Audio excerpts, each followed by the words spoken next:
combining. The crew today assigned to the 8th Airlift Squadron, based at the Joint Base Lewis McChord in Washington State. Highly experienced crew has a combined total of over 11,000 flight hours with 12,000 deployments in support of combat and humanitarian missions throughout the world. The C-17, affectionately known as the Moose, most recently responsible for airlifting the majority of over 120,000 evacuees from Afghanistan. Captain Dylan Judeman, Technical Major Aaron Christensen, your crew today as they set up the high-speed pass. This huge jet pushing up to 350 miles per hour.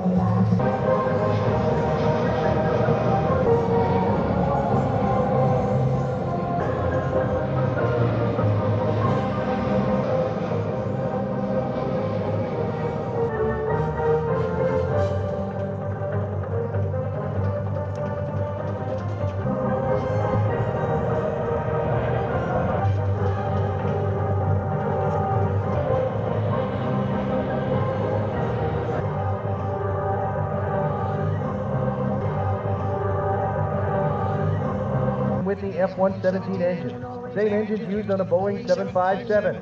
Each engine delivers over 40,000 pounds of thrust. The amount of thrust allows the Globemaster 3 to carry over 170,000 pounds of cargo for an astounding range of up to 2,400 nautical miles without utilizing air-to-air refueling.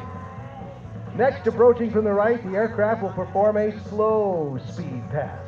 During the next pass, notice the wing leading edge slats, large power lift wing flaps. These devices literally change the shape of the wing, and they're key to its final approach speed being so slow, enabling this aircraft to land and stop in very short distances. So ladies and gentlemen, the slow speed pass.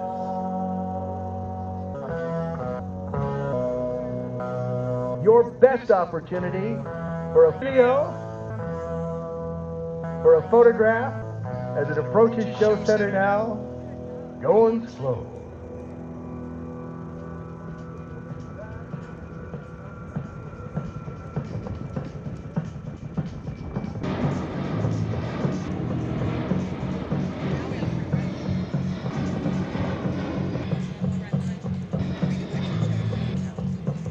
C-17 can maneuver too very well at these slower speeds.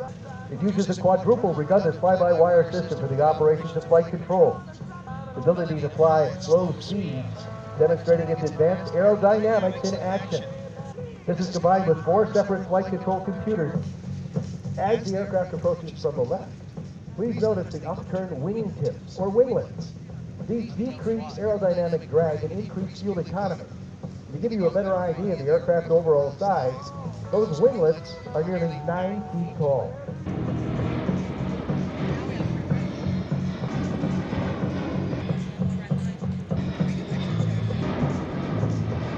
170 feet of wingspan, tail over 5 stories tall, fully loaded, and weighs over 580,000 pounds. The C-17.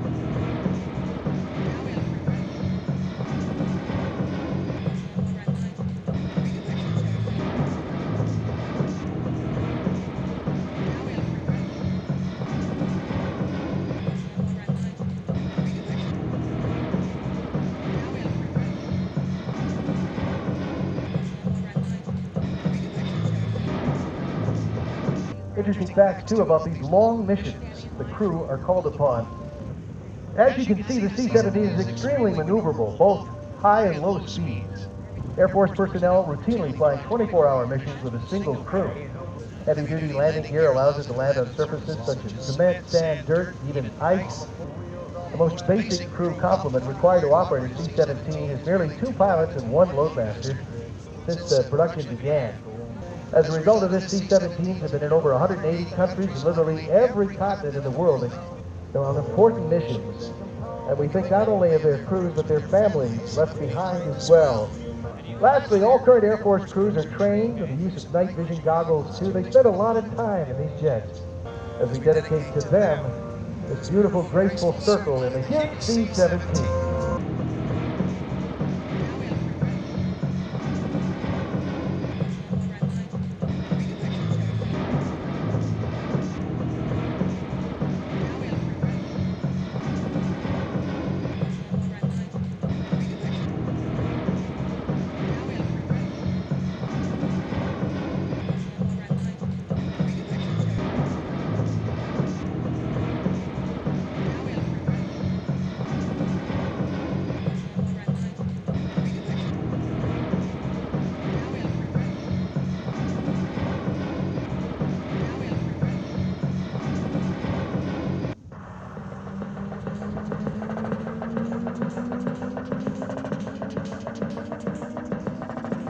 Down it comes like an elevator, stays level too as it does it. It's remarkable to see the technology at work right now as they get ready to touch down, get it slowed down and stop.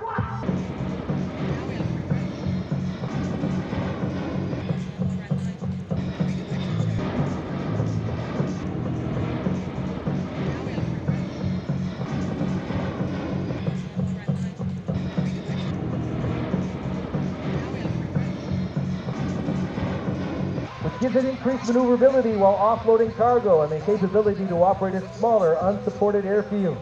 Watch now as the C17 demonstrates the ability to back under its own power.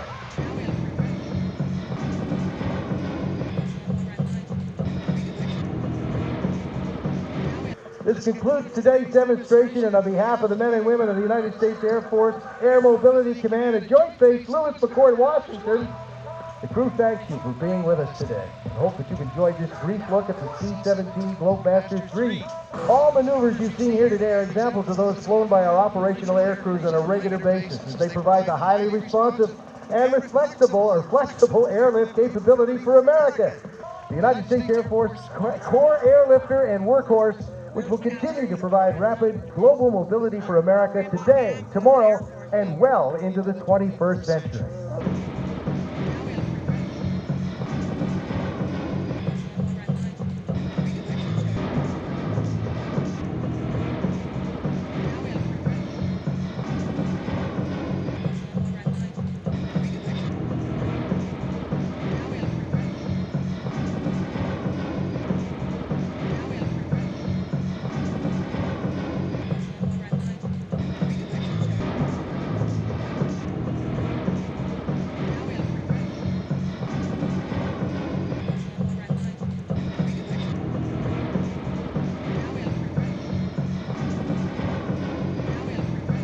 Always so cool to see it. And coming up in just a few moments, we're going to turn back the hands of time. You see way down to the left, that absolutely stunning, beautiful constellation. The rare opportunity to see and hear one of these aircraft flying today is an amazing story.